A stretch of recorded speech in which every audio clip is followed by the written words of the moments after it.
You know that dreaded interview question? What is your greatest weakness? Or it's followed up with, what is your greatest strength? And now here's the thing. I've asked that question dozens and dozens of times as a hiring committee member. And honestly, most people give the same boring script over and over and over again. I often hear things like, I work too hard, or I care too much, or oftentimes something that I wonder, weren't you prepared for this interview? Is when they look completely stunned that I would ask such a question. When I first started interviewing faculty candidates, I thought this question was honestly just filler. I didn't really understand the meaning of this question. But then I started hearing a lot of answers that were so self-aware and they were so genuine, and that they really changed my impression of the candidate and then the question itself entirely. I remember one of my favorite answers that I ever got to this question was, somebody said, I realized I relied too much on one analytical method, and I'm learning a new one this semester to fill that gap. So the beautiful thing about this answer was that it showed some self-reflection, it showed some honest attempts at growth, and not only that, it showed a lot of alignment with the role. In fact, this person ended up being one of the best hires we ever made at our school. My advice to you is, before your next interview, don't memorize some sort of cliche. If you went on Google and you looked up, or maybe you asked ChatGPT answers that question, avoid memorizing some of the cliches that you might get.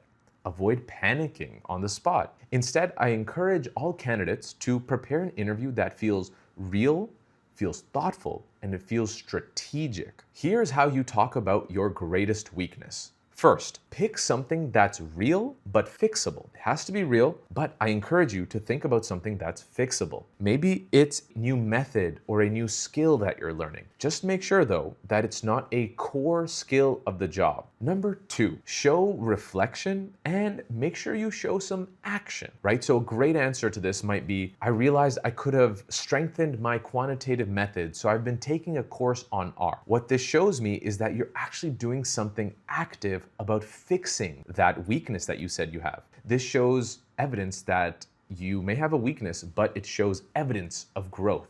Number three, I also encourage you to try to tie it to your big professional upcoming goals. For example, if you say you'd love to publish in a specific journal, so I'm building deeper expertise in a specific skill, right? This shows that you have some ambition and you have some focus to you too, that you have a goal. You know you're not ready to meet that goal, publishing in a specific journal, there are some skill deficiencies, and it shows that you're focused on improving those weaknesses to achieve that goal. It turns a weakness into a strength without that generic answer. 4, personality-based weaknesses can work only if you balance them. Somebody once said that I'm shy at first, but once I'm settled in, I really thrive in team environments. This showed me that they were emotionally intelligent and self-aware without really oversharing. And it showed me that they were cognizant. There are some skills on the job that they need to improve on. The next big question that you might get asked is, what is your greatest strength? Number 1, here's a good rule. Here's a good tip. Align your greatest strength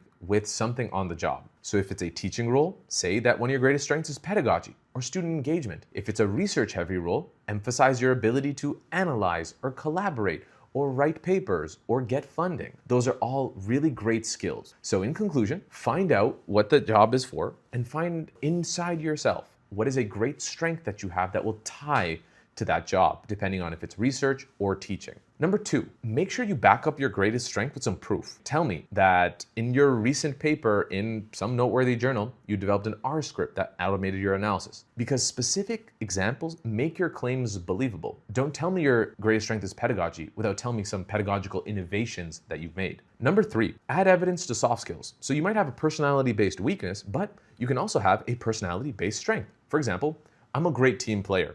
I organize lab co-working sessions that help us meet major deadlines. This turns very generic statements into very memorable strengths. Even if you select a personality-based one, you tie it to the role. Here's the bottom line. Number 1, make sure you prepare your answers in advance. These are common questions frequently asked. You should be ready for them. Number 2, choose responses that show reflection, growth, and alignment. So those are the 3 key things I'm looking for.